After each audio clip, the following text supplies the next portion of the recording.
Hello दोस्तों, स्वागत है आप सभी लोगों का लेट्स पढ़ो पर। मैं परवीन सिंह राव आप सभी लोगों के साथ में इस वीडियो में बात करने वाला हूं साइंस से रिलेटेड इंपॉर्टेंट क्वेश्चंस के ऊपर। और ये आप लोगों के लिए रीट लेवल 2 के लिए तो है ही इंपॉर्टेंट, साथ ही साथ आप कोई भी एग्जाम दीजिए उसमें भी इंपॉर्टेंस रखने वाले हैं। पहला क्वेश्चन है दोस्तों, आधुनिक रसायन शास्त्र का जनक किसे माना जाता है? तो आधुनिक रसायन यानी कि मॉडर्न केमिस्ट्री के जनक, modern chemist, father of modern chemistry किसे कहा जाता है? ये मैंने आप लोगों को बताया था, एंटोनी लेवोसियर। किसे कहा जाता है? एंटोनी लेवोसियर जो है, इन्हें आधुनिक रसायन शास्त्र का जनक कहा जाता है। ये मैं आप लोगों को जब प्लेलिस्ट में आप जाकर के देखोगे फर्स्ट डे की वीडियो से, तो आप लोगों को ये सभी क्वेश्चंस वहां कवर करवाए हुए मिल जाएंगे। नेक्स्ट क्वेश्चन है, द्रव्य की अवस्थाएं की अधिकतम संख्या कितनी है? तो द्रव्य की अवस्थाओं की अधिकतम संख्या दोस्तों 5 होती है। कितनी होती है? 5 होती है। कौन कौन सी होती है? तो ठोस, द्रव और गैस, ये तीन तो मुझे पता है कि सभी ने सुन रखा है। चौथी होती है प्लाज्मा और पांचवी होती है बॉस आइंस्टीन कंडेंसेट। ठीक है, चलिए बढ़ते हैं नेक्स्ट क्वेश्चन की ओर। नेक्स्ट क्वेश्चन है, सामान्यतः द्रव्य की अवस्थाओं के भौतिक वर्गीकरण में अवस्था शामिल नहीं होती है। तो जब हम द्रव्यों की भौतिक अवस्थाएं, जो भौतिक वर्गीकरण करते हैं अवस्थाओं का, तो उसमें आप लोगों के कौन सी अवस्था शामिल नहीं होती है? कोलाइडल, गैसीय, द्रव या ठोस? तो भाई साहब सभी को पता है कि ठोस, द्रव और गैस, ये तीनों हर जो मतलब जैसे ही हम वर्गीकरण करते हैं तो मुख्य रूप से यही वर्गीकरण किया जाता है। तो जो कोलाइडल है वह शामिल नहीं होगी। ठीक है, चलिए बढ़ते हैं नेक्स्ट क्वेश्चन की और नेक्स्ट क्वेश्चन है दोस्तों आप लोगों का फोर्थ, कि डैश डैश डैश पदार्थ की उन अवस्थाओं में से एक है जो बहुत ही कम घनत्व वाली गैस को अत्यंत कम तापमान के तहत ठंडा करके प्राप्त होती है। तो भाई साहब ऐसी कौन सी पदार्थ की अवस्था है जो बहुत ही कम घनत्व वाली गैस को पहले तो क्या किया जाता है, कम तापमान के तहत ठंडा किया जाता है और उसके बाद उससे उस गैस को प्राप्त किया जाता है? और वह कौन सी अवस्था है दोस्तों? तो वह अवस्था है बॉस आइंस्टीन घनीभूत, या आप कह सकते हैं बॉस आइंस्टाइन कंडेंसेट। ठीक है, तो आपका सी ऑप्शन सही हो जाएगा। नेक्स्ट क्वेश्चन है, विज्ञान के संदर्भ में निम्न में से कौन सा गुण मिश्रण का नहीं है? यानी मिश्रण क्या होता है वह आपको पता होगा, तो आप ये बता सकते हैं कि मिश्रण के बारे में क्या गलत दे रखा है। तो पहला ऑप्शन है, इसकी संरचना नियत होती है। सेकंड है, यह दो या दो से अधिक तत्वों अथवा यौगिकों द्वारा बनता है। इसे भौतिक तरीकों से अलग किया जा सकता है। किसी मिश्रण के घटक उनके अपने गुणों को बनाए रखते हैं। तो मिश्रण का जो आंसर आपका गुण नहीं है वह है इसकी संरचना नियत होती है, यह इसका गुण नहीं है। बाकी दो या दो से अधिक तत्व या यौगिक मिलकर के मिश्रण बनाते हैं, सही बात है। इन्हें भौतिक तरीकों के माध्यम से भी हम अलग कर सकते हैं। जैसे कि लोहे की चुंबक को अगर मिट्टी से दूर करना है तो हम जो लोहे की जो चूर्ण है उसको मिट्टी से दूर करना है तो हम चुंबक जैसे जैसे घुमाएंगे लोहा उसको चिपक जाएगा। किसी मिश्रण के घटक अपने गुणों को बनाए रखते हैं। ठीक है, चलिए बढ़ते हैं नेक्स्ट क्वेश्चन की और नेक्स्ट क्वेश्चन है कि निम्नलिखित कथनों में से कौन सा कथन सत्य है? पहला है, पानी हाइड्रोजन और ऑक्सीजन का मिश्रण है। पानी नाइट्रोजन और ऑक्सीजन का यौगिक है। पानी ऑक्सीजन और हाइड्रोजन का एक यौगिक है। तो सबसे पहले और एक है, पानी एक मूल तत्व है। ठीक है, तो सीधी सी बात है, देखो सबसे पहले तो पानी जो होता है उसे हम कहते हैं H2O। अब H2O यानी हाइड्रोजन और ऑक्सीजन है, तो नाइट्रोजन तो हो नहीं सकती। दूसरी बात, अब H2O है तो या तो ये, अब देखो यौगिक है या मिश्रण है वो मैं भी डिफ्रेंशिएट करके बता रहा हूँ, लेकिन मान लो कि या तो ये यौगिक है या मिश्रण होगा, तत्व तो दिख ही नहीं रहा, तो ये आपका डी ऑप्शन भी कट हो गया। अब बचा आपका कि पानी जो है वो हाइड्रोजन और ऑक्सीजन का मिश्रण है या इनका यौगिक है।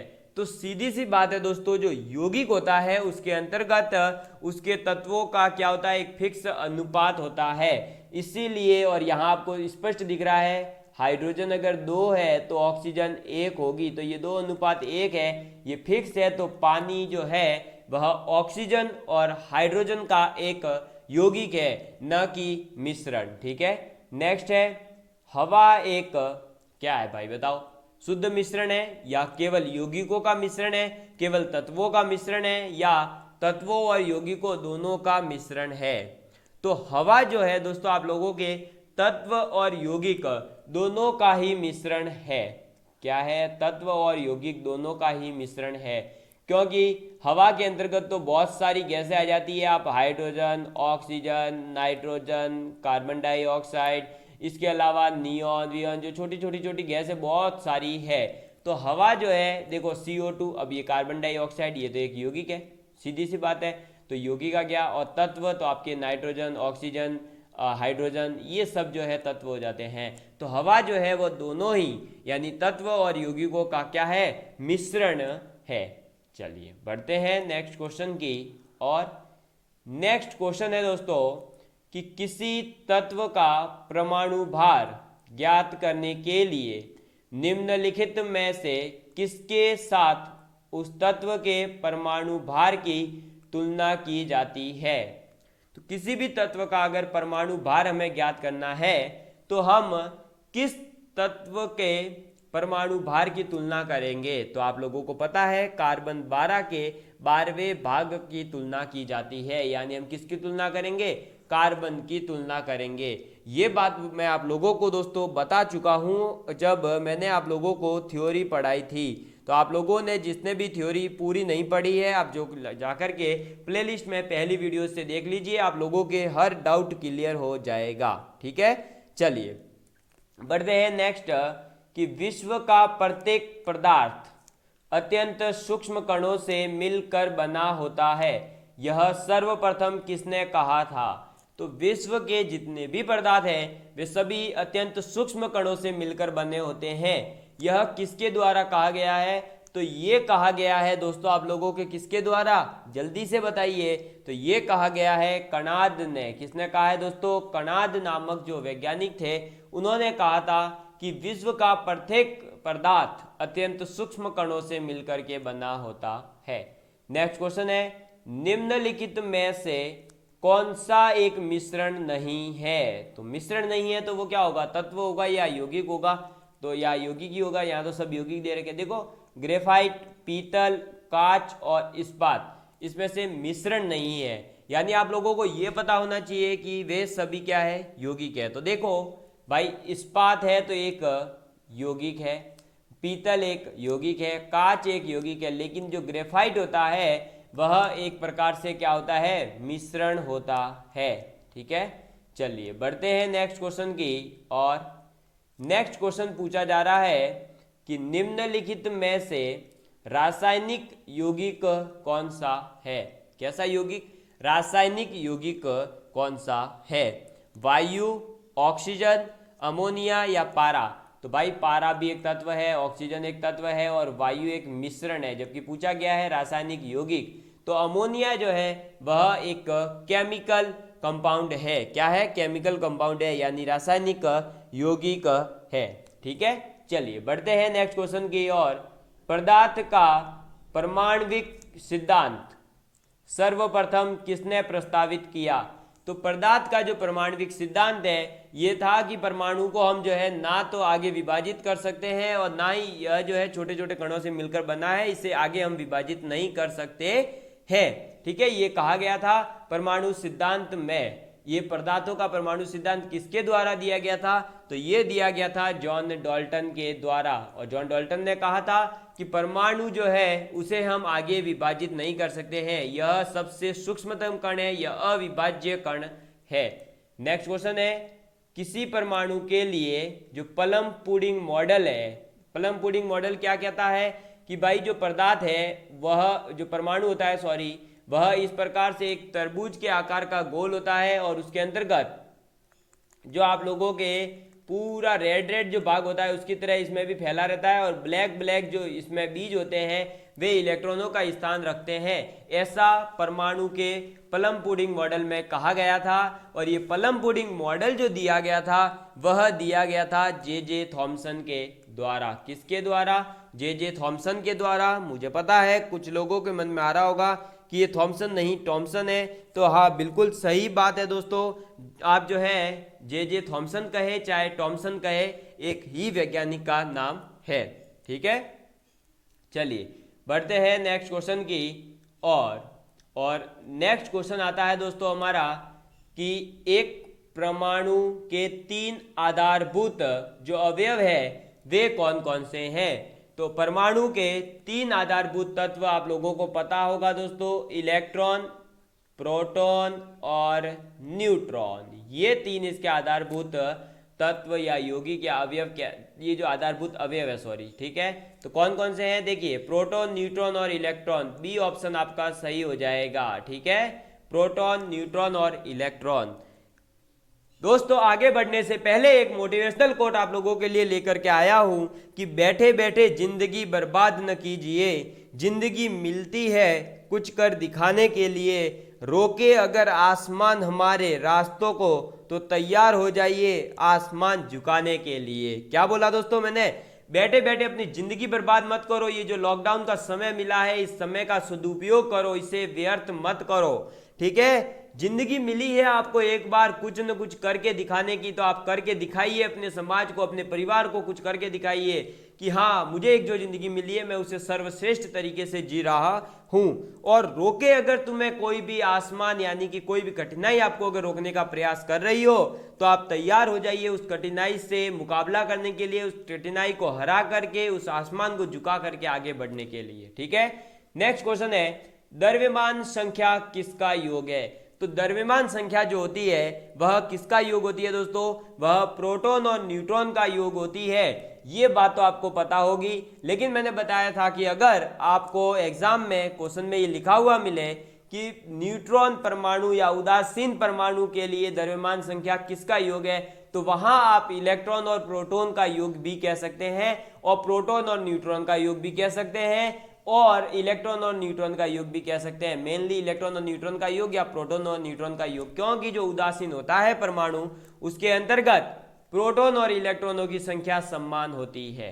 ठीक है, चलिए बढ़ते हैं नेक्स्ट क्वेश्चन की और निम्नलिखित में से कौन सा एक न्यूक्लियॉन नहीं है। अब ये न्यूक्लियॉन क्या होता है ये मैं आप लोगों को बता चुका हूं। न्यूक्लियॉन वह अवयव है जो न्यूक्लियस के अंतर्गत पाया जाता है, जो केंद्र के अंतर्गत पाया जाता है, और केंद्र के अंतर्गत पाया जाने वाला है प्रोटॉन और न्यूट्रॉन और पॉजिट्रॉन, ना कि इलेक्ट्रॉन, क्योंकि इलेक्ट्रॉन तो केंद्र के चारों ओर चक्कर लगाता है या केंद्र के चारों ओर बाहर की ओर होता है। ये बात आप लोगों को जब मैंने बताया है पीछे वीडियोज में तो आपका क्लियर कर दिया था डाउट। नेक्स्ट है इलेक्ट्रॉन की खोज किसने की थी। तो इलेक्ट्रॉन की जो खोज की गई थी वह किसके द्वारा की गई थी, जिसने दोस्तों आपके पलम बूलिंग मॉडल को दिया था, जे थॉमसन के द्वारा इलेक्ट्रॉन की खोज की गई थी। चलिए बढ़ते हैं नेक्स्ट क्वेश्चन की और नेक्स्ट क्वेश्चन है कि एक इलेक्ट्रॉन क्या है। भाई एक जो इलेक्ट्रॉन होता है वह क्या है बताओ। नेट आवेश के साथ एक उप परमाणविक कण जो उदासीन है, नेट आवेश के साथ एक उप परमाणविक कण जो सकारात्मक है, नेट आवेश के साथ एक उप परमाणविक कण जो नकारात्मक है, या नेट आवेश के साथ एक उप परमाणविक कण जो शून्य है। तो आप लोगों को पता है कि देखिए अभी इस क्वेश्चन को जैसे मेरे हिसाब से कुछ जन के ये समझ नहीं आ रहा होगा कि नेट आवेश के साथ एक उप परमाणविक कण और क्या होता है। तो मान लिया कि ये लाइन हमें समझ नहीं आ रही है कि एक नेट आवेश के साथ एक उप परमाणविक कण, तो ये तो सभी में कॉमन है, तो ये वाली यहाँ वाला पोर्शन तो काम का ही नहीं है किसी भी ऑप्शन को डिफरेंशिएट करने में। ठीक है, अब देखो उदासीन है तो भाई न्यूट्रॉन होता है, सकारात्मक है तो प्रोटॉन होता है, नकारात्मक है तो इलेक्ट्रॉन है। तो आपका सीधा सा सी ऑप्शन सही हो गया कि एक इलेक्ट्रॉन जो है वह नेट आवेश के साथ एक उप परमाणविक कण है जो कि नकारात्मक होता है।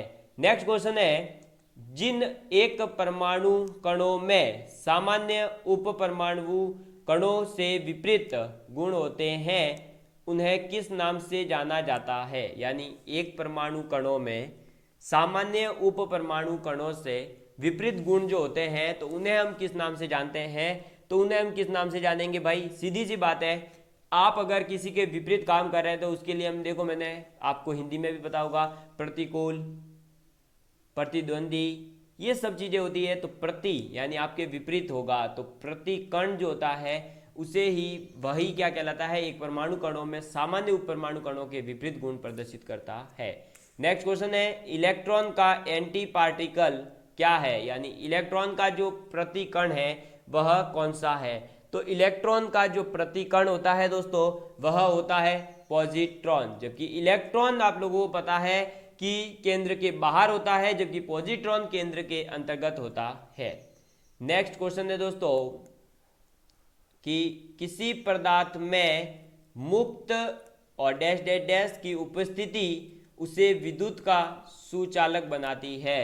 तो किसी भी पदार्थ में जब मुक्त इलेक्ट्रॉन उपस्थित होते हैं, कौन दोस्तों, मुक्त इलेक्ट्रॉन, तब उसे विद्युत का सुचालक बना दिया जाता है, क्योंकि जो मुक्त इलेक्ट्रॉन होते हैं वे गति करते हैं और गति करने के कारण ही वहां पर क्या होता है जो है दोस्तों, हमारे क्या होता है, क्या उत्पन्न होता है, क्या उत्पन्न होता है, जल्दी बताइए, जल्दी बताइए, धारा उत्पन्न होती है। ठीक है। नेक्स्ट है, न्यूट्रॉन की खोज किसके द्वारा की गई। तो न्यूट्रॉन की खोज की गई थी आप लोगों के जेम्स चैडविक के द्वारा। ठीक है। इन सभी के बारे में जो डिटेल है वो मैं पीछे बता चुका हूं, इसलिए अभी मैं यहां डिस्कस नहीं कर रहा हूं। नेक्स्ट क्वेश्चन है, कर्ण बोसॉन नाम का संबंध किस नाम से है, जेसी बॉस से, एस एन बॉस से, अल्बर्ट आइंस्टीन से या आइजैक न्यूटन से। तो बोसॉन नाम का जो संबंध है वह संबंध है आपके एस एन बॉस से। किससे संबंध है, एस एन बॉस से इसका संबंध है। ये एक वैज्ञानिक थे और बोसॉन एक कण का नाम है। ठीक है। नेक्स्ट क्वेश्चन है, निम्नलिखित में से कौन सा कथन सही है, एक परमाणु के नाभिक में केवल इलेक्ट्रॉन विद्यमान रहते हैं। ये तो सीधी सी बात गलत है भाई, नाभिक में कभी इलेक्ट्रॉन होता ही नहीं है। ठीक है। नेक्स्ट गलत। नेक्स्ट क्वेश्चन मतलब नेक्स्ट ऑप्शन, एक परमाणु के नाभिक में इलेक्ट्रॉन और प्रोटॉन दोनों विद्यमान होते हैं, ये भी गलत। एक परमाणु के नाभिक में केवल न्यूट्रॉन विद्यमान रहते हैं, ये भी गलत, क्योंकि न्यूट्रॉन के साथ प्रोटॉन भी होता है। तो एक परमाणु के नाभिक में प्रोटॉन और न्यूट्रॉन दोनों विद्यमान रहते हैं। यह क्वेश्चन आपका मतलब ऑप्शन सही हो जाएगा, और यह क्वेश्चन आपके एनडीए 2010 में पूछा गया था। चलिए बढ़ते हैं नेक्स्ट क्वेश्चन की और नेक्स्ट क्वेश्चन है, निम्नलिखित कथनों में से कौन सा एक कथन सही नहीं है। पीछे पूछा था सही है, यहां पूछा गया सही नहीं है। तो विभिन्न तत्वों के परमाणुओं की द्रव्यमान संख्याएं समान हो सकती है। क्या ये बात सही है कि विभिन्न तत्वों के परमाणुओं की जो द्रव्यमान संख्या होती है वह समान हो सकती है। हाँ बिल्कुल हो सकती है, तभी तो उन्हें संभारिक कहा जाता है। नेक्स्ट है, किसी तत्व के परमाणुओं की द्रव्यमान संख्याएं भिन्न भिन्न हो सकती है। हाँ हो सकती है। फिर किसी तत्व के सभी परमाणुओं में प्रोटॉनों की संख्या समान होती है। हाँ बिल्कुल सही बात है, प्रोटॉनों की संख्या जो है उसके जो समूह होता है, परमाणु होते हैं तत्व के, उसमें सभी में परमाणु प्रोटॉनों की संख्या समान होती है। नेक्स्ट है ऑप्शन कि किसी तत्व के सभी परमाणुओं में न्यूट्रॉनों की संख्या सदैव समान होती है। नहीं, अगर न्यूट्रॉन और प्रोटॉन दोनों ही सभी के लिए समान है, जैसे प्रोटॉन तो सभी के लिए समान है, अब न्यूट्रॉन भी सभी के लिए समान आ गए, तो फिर जो द्रव्यमान संख्या है वो भिन्न भिन्न हो ही नहीं सकती है। ठीक है, ये बात आपको याद रखनी है। तो न्यूट्रॉनों की संख्या जो है वह सदैव समान